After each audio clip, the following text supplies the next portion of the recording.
ये स्टेटमेंट है, आप इसको ध्यान में रखिएगा।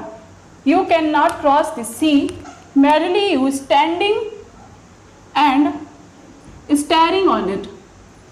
इसका मतलब ये होता है कि कोई भी महासागर, कोई भी समुद्र को पार करने के लिए आपको उसमें उतरना पड़ता है, ठीक है। यानी कि किसी भी समुद्र को आप उसके किनारे पर खड़े रह के उसको घूरने से पार नहीं कर पाएंगे। पार करने के लिए आपको उसमें उतरना पड़ता है।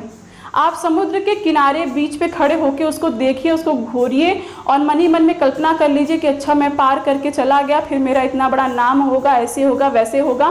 पूरा इल्यूजन आपने अपने माइंड में क्रिएट कर लिया। लेकिन जब आप वास्तविकता को देखेंगे तो आप अभी भी वहीं खड़े हैं। आप उस पार क्या एक कदम भी आगे नहीं गए हैं और आपने पूरा इल्यूजन बना लिया कि आपके पूरे देश में वाहवाही हो रही है कि आपने समुद्र पार कर लिया। इसी प्रकार से यूपीएससी की अगर हम बात करें तो जब हम यूपीएससी की प्रिपरेशन में एंटर करते हैं, जब हम घर से ये सोच के निकलते हैं कि हमें आईएएस बनना है, पीसीएस बनना है, आईपीएस बनना है, तो क्या होता है कि उसी टाइम हम लोग पूरा इल्यूजन कर लेते हैं कि भैया भोकाल हो जाएगा पूरा, मैं आईएएस बन जाऊंगा, धूम मचा दूंगा, लोग आके सलामी करेंगे। ये पूरा इल्यूजन आप अपने माइंड में क्रिएट कर लेते हैं तब जब आपने उसके सिलेबस को भी नहीं देखा होता है, ठीक है। जब आप उसके बारे में जाने ही नहीं है कि वो होता क्या है, आपने अपने पूरे इल्यूजन को अपने माइंड में बना लिया, क्रिएट कर लिया है। इस तरीके से कुछ नहीं होता है। यूपीएससी अपने आप में एक महासागर है। आप किस चीज़ की तैयारी कर रहे हैं आप ये जानिए। यूपीएससी वर्ल्ड की टॉप 10 टफेस्ट एग्जाम में से तीसरे नंबर पर आती है। Top 10 toughest exam of the world में तीसरे नंबर पे आती है यूपीएससी।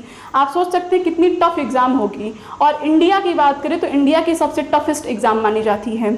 इसमें नहीं करते आपको कम से कम 20 से 22 सब्जेक्ट पढ़ने ही हो जाते हैं।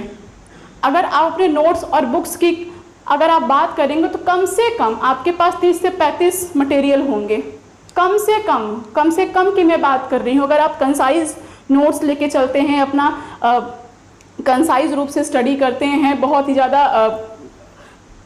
हर चीज एक विषय से 10-10 किताबें नहीं पढ़ते हैं, तो मैं बता रही हूँ कि आपके पास कम से कम 30-40 नोट्स होंगे, बुक्स होंगी।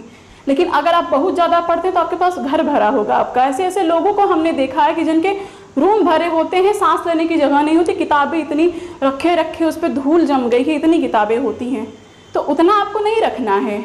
मैं आप लोग को डरा नहीं रही हूँ कि यूपीएससी में बहुत पढ़ना है, बहुत नहीं पढ़ना है, लेकिन ऐसा नहीं है कि बिल्कुल नहीं पढ़ना है और आप ऐसे ही निकाल लेंगे यूपीएससी। ऐसा नहीं है। आप यूपीएससी के भवसागर में उतरने से पहले उसको अच्छे से जानिए, समझिए। आप इकोनॉमी की, जैसा कि मैं आप लोगों को इकोनॉमी पढ़ाती हूँ, तो सबसे पहला आपका जो कर्तव्य बनता है कि इकोनॉमी के सिलेबस को अच्छे से समझिए। मैंने आप लोगों को इकोनॉमी की ऑफिशियल सिलेबस दिखाने के बाद उसका जो मेरी स्ट्रेटजी है वो भी मैंने आपसे बताया कि किस प्रकार से कुछ ऐसे टॉपिक हैं जो कि यूपीएससी ने सिलेबस में तो नहीं लिखा है, लेकिन उससे क्वेश्चन वो पूछती हैं। वो भी मैंने अपने स्ट्रेटजी में मेंशन किया हुआ है। इकोनॉमी की एक चीज़ को आप समझिए कि आपको क्या क्या चीज़ पढ़ना है। अगर आप राष्ट्रीय आय पढ़ रहे हैं तो आप इन टर्मिनोलॉजीज को पढ़िए।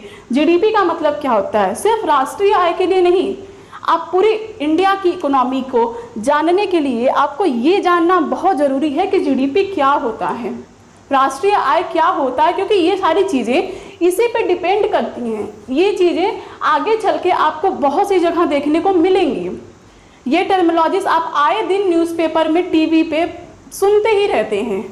तो टर्मिनोलॉजी इकोनॉमी के सेक्शन में बहुत इम्पॉर्टेंट है और उसको लेके आप बिल्कुल निश्चिंत रहिए। मैं जैसे जैसे अपने एक चैप्टर पे आगे बढ़ती रहूँगी, इसीलिए तो मैं बहुत ही बेसिक से स्टार्ट कर रही हूँ ताकि एक भी चीज़ें छूटे ना। सारी टर्मिनोलॉजी को भी मैं अच्छे से क्लियर कराऊंगी और उसी के साथ साथ इनका पूरा डिटेल भी आपको बताऊंगी। तो फिलहाल ये सब रही थोड़ी ज्ञान की बातें। अब आते हैं अपने हम मेन पॉइंट के ऊपर।